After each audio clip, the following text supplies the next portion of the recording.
চাই এবং আমি হারুন স্যারকে আমি বলে এসেছি যে আপনি আইডেন্টিফাই করেন কেন এরকম হলো, কারণ আমি ল পড়তেছি, আমিও কিছু আইনের নিয়ম জানি।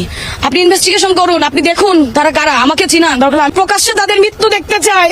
আমাকে এভাবে এতিম করে দিল আমার বাবা। ডিবি প্রধান হারুন আঙ্কেলের কাছে আসছি। ডিবির সমস্ত যারা কর্মকর্তা আছে তারা আমাদেরকে সহযোগিতা করছে।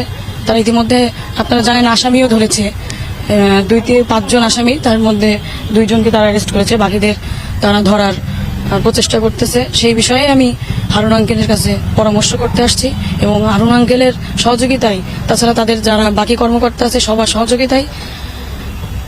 সহযোগিতায় বাকি আরো যারা আসামি আছে তাদেরকে ধরার জন্য অনুরোধ করতে বা আমি কথা বলতে এসেছি।